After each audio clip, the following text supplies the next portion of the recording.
कुछ जो इस वक्त मुल्क की सियासी सूरत हाल है उसके हवाले से बातचीत करेंगे और प्रोफेसर गनीश जावेद साहब से पूछेंगे कि प्लैनेट्स क्या कहते हैं, हमारे बड़े बड़े सूरमा, हमारे सियासतदान और जो बड़े स्टेक होल्डर्स हैं मामलात को किस तरीके से आगे लेके जाएंगे।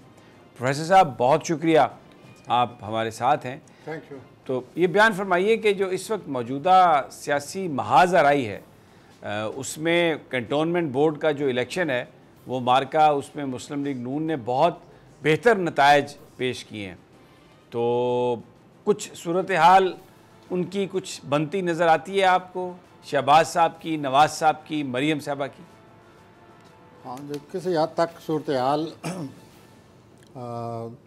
1 नवंबर तक जहाँ तक नवाज़ शरीफ साहब का तल्लक है, उनके प्लैनेट कुछ ऐसी जगह बैठे हुए हैं जहाँ से बेहतरी के आसार हैं और अपने कई जो उनके अहदाफ हैं या जो उनके मकासद हैं उनमें वो कामयाब होते नज़र आते हैं।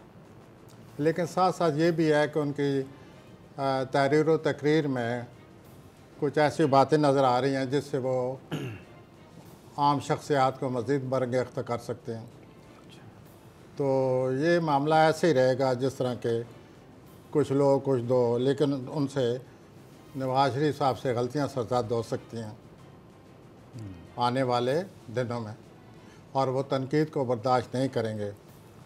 और जिस तरह पहले उन्होंने अपने तकरीरों में एक आम शख्सियत को निशाना बनाए रखा है, मुझे नज़र आता है वो दोबारा ऐसा करेंगे। वो तनकीद को बर्दाश्त नहीं कर सकेंगे, अपनी मौजूदा सूरत हाल को बर्दाश्त नहीं कर सकेंगे, चुनांचे फिर वो रिएक्ट करेंगे। ये जो वो रिएक्ट करेंगे इसमें फिर वो अपनी सूरत हाल ख़राब करते नज़र आते हैं और नाकाबिल तलाफ़ी नुकसान होगा अगर आप वो इस तरह करते हैं। तो यूँ सूरत हाल बनी पड़ी है, आप यूँ कह सकते हैं कि सियासी हलचल है सियासी हलचल, लेकिन किसी बल ये टिके ना, वो नहीं हो रहा। लेकिन जब सियासी हचकोला लगेगा ये वाला तो फिर तो लगता रहेगा। इनको भी जो हजूर हैं हमारे वज़ीर-ए-आज़म साहब, इनको भी काफ़ी मुश्किलात हैं, इनको अब हल करने पड़ेंगे। और ये मैं पहले 2-3 हफ्ते से कहता चला आ रहा हूँ कि वो अभी जो पिछले मामलात हैं उनको हल कर लें, आगे चलकर मसला बनने वाला है। अब वो ज़रूर ज़्यादा खुद इरादी, खुद एतमादी दूसरों पर छा जाने की कोशिश करेंगे, जैसे रिएक्शन होगा। फिर मैं अपने वज़ीर-ए-आज़म साहब के बारे में बात कर, तो यूँ सूरत हाल बनी पड़ी है। और आपका सवाल भी यही था, ये जो खींचतानी है, कशमकश है, ये रहेगी।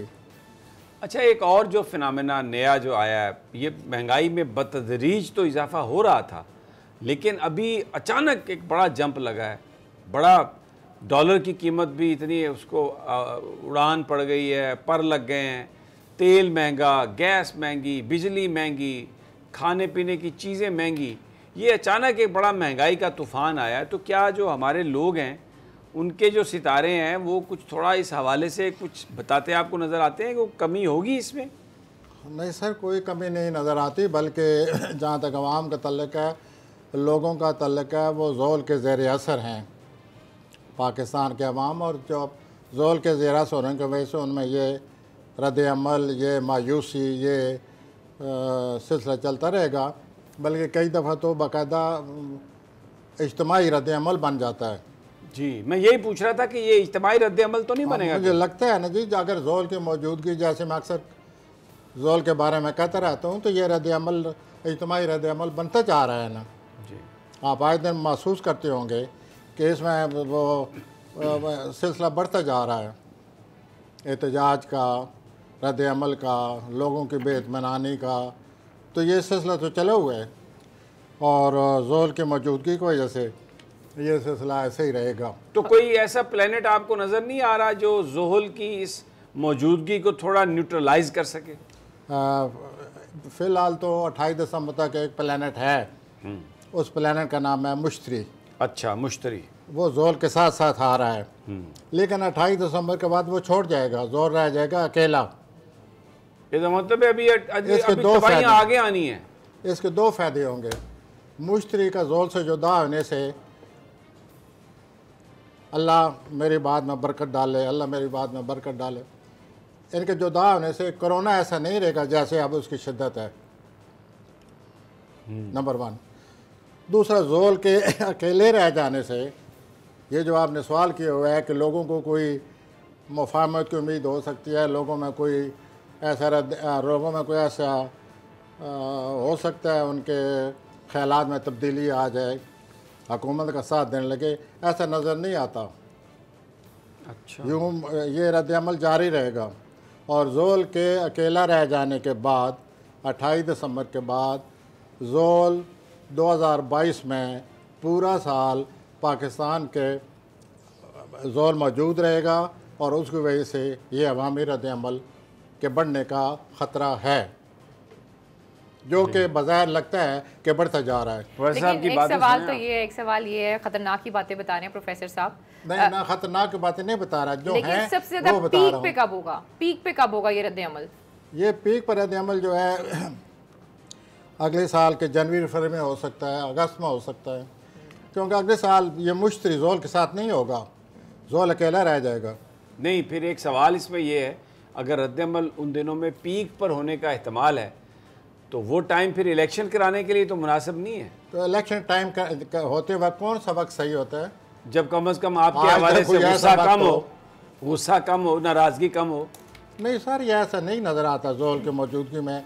मार्च 2023 तक, मार्च 2023 के तक आप कह रहे हैं कि लोगों के ज़ोल जो है ना, ये अवामी ख्वाहिशात पर अवामी रद्द-ए-अमल ये पैदा करता रहेगा इज्तिमाई तौर पर। उसके बाद सूरत हाल मज़ीद बदल जाएगी, वो ज़ोल किसी और खाने में चला जाएगा, फिर उसके मुताबिक हमें हालात बताने होंगे। अब तो ज़ोल जो है वो पाकिस्तान के घर आया हुआ है और घर आने की वजह से ज़्यादा असरअंदाज है। इंडिया के कहाँ आया ज़ोल? वेल, इंडिया के क्या प्लेनेट से? इंडिया को तो रूलर है ही ज़ोल।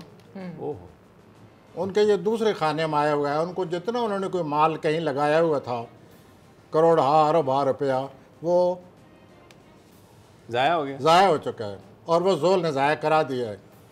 तो ये जो कहते हैं कि एक्सक्यूज़ मी, 29 साल के बाद ये इतना पैसे उनका ज़ाया हो गए।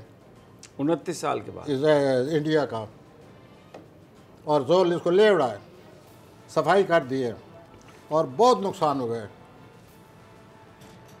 तो ये फिर जो तालिबान की बात हो रही है कि वहाँ पर नहीं, आप इसके डांडे जब जिस चीज़ से मिला दें, ये जो नुकसान हुआ है इसके डांडे अब आप साफ़ी हैं जिससे भी मिला दें, लेकिन नुकसान तो जो है, सवाल है कि ज़ोल ने नुकसान कर दिया है और ये बहुत ज़्यादा नुकसान हुआ है और इसका परमानेंट असर होता है।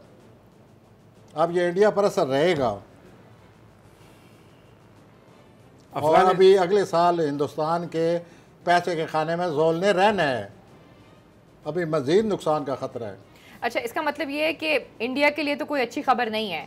अगर हम इंडिया और पाकिस्तान का कंपैरिजन करें, माली तौर पर ये बात हो रही है। हाँ। मैं इंडिया के तमाम पहलू नहीं ले रहा। ठीक हो गया। और माली तौर पर पाकिस्तान की हालत कैसी है? जी, पाकिस्तान की हालत कैसी है माली तौर पर, अगर दोनों का? हाँ, माली तौर पर कभी मसला अब जब मई आएगा, इंडिया से बेहतर है? नहीं, मुतार चढ़ो का शिकार है। अभी बेहतर हो ही रही होती है, इतनी में खबर आती है कि फिर कोई गड़बड़ हो गई है, इतनी में फिर बेहतर हो जाती है, अब फिर बेहतर होगी। अभी नवंबर में ये अपने जो मेरे साथी हैं समी साहब ये कहेंगे कि माली सूरत हाल फिर ख़राब हो गई है। फिर अगर हम आगे चलेंगे जनवरी में फिर कोई सूरत हाल बेहतर, कहीं से पैसा आ जाएगा या पाकिस्तान ख़ुद इस काबुल हो जाएगा, किसी माली तौर पर कोई फ़वायद हासिल होंगे। तो ये सूरत हाल 3 साल अभी और रहेगी। गैर मुतवक्किल तौर पर हालात अच्छे हो जाते हैं, गैर मुतवक्किल तौर पर हालात बुरे हो जाते हैं, फिर वो बिगड़ जाते हैं। अच्छा, ये पैसे की सूरत हाल से चलती आ रही है। जी, अफगानिस्तान का भी कुछ बता दें। तालिबान जो हैं उनको कोई रिकग्निशन मिलने का इम्कान है? नहीं, तालिबान को जो बहुत कुछ मिल चुका है उससे ज़्यादा क्या मिलेगा, लेकिन जहाँ तक आपका सवाल है, वो जो कशीदगी है, कशमकश है, हालात से दो चार होने का एक जो सिलसिला बना हुआ है, वो तो वैसे ही रहेगा। कोई ना कोई सूरत हाल अभी और पैदा हो जाएगी। सब्सक्राइब करें और बेल दबाएं ताकि कोई खबर रह न जाए।